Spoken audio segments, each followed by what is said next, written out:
ಇವಾಗ ಇಲ್ಲಿ ಒಂದು ಹುಡುಗ ಹೋಗ್ತಾ ಇದ್ದ ನೋಡ್ರಿ.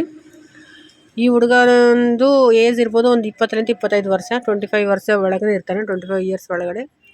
ಸೊ ಆ ಹುಡುಗಗೆ ಕಾಲು ಟೋಟಲಿ ಪಾದಗಳು ಎರಡೂ ಬೆಂಡಾಗಿದ್ದಾವೆ, ಮತ್ತು ಮಾತು ಬರಲ್ಲ, ಕಿವಿ ಕೇಳಿಸಲ್ಲ.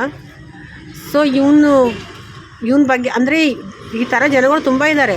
ಆದರೆ ದೇವರು ಸೃಷ್ಟಿ, ಅದು ಯಾರೂ ಏನೂ ಮಾಡೋಕ್ಕಾಗಲ್ಲ.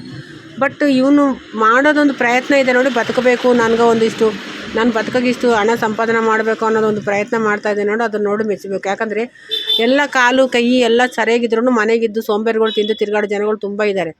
ನನಗೆ ಗೊತ್ತಿದ್ದಲ್ಲಿಗೆ ತುಂಬ ಇದ್ದಾರೆ.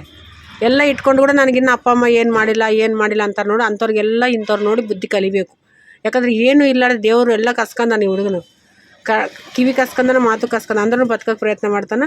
ಈ ಮೊಬೈಲಲ್ಲಿ ಟೈಮ್ ಪಾಸ್ ಮಾಡ್ಕೊತ ಅಲ್ಲಿ ಕೂತ್ಕೊಂಡು ಮಾತುಗಳು ಹೇಳ್ಕೊಂತ ತಿರ್ಗಾ ಹುಡುಗರು ಇದ್ದಾರೆ. ಇಂಥವ್ರು ನೋಡಿ ಒಂದು ಕಲಿಬೇಕು ಪಾಠ ಅನ್ನೋ ಉದ್ದೇಶಕ್ಕೆ ವಿಡಿಯೋ ಮಾಡಿದ್ದೀನಿ ಅಷ್ಟೇ, ಇನ್ನು ಬೇರೆ ಉದ್ದೇಶ ಏನಿಲ್ಲ.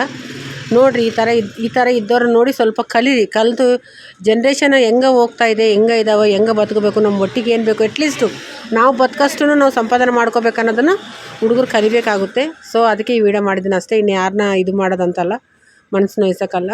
ಬಟ್ ನನಗೆ ಈ ಹುಡುಗರು ನೋಡಿದ್ರೆ ಬೇಜಾರಾಯಿತು. ಸೊ ಅದರ ಪರ್ಪಸ್ಸೇ ವಿಡಿಯೋ ಮಾಡಿದ್ದೀನಿ. Thank you.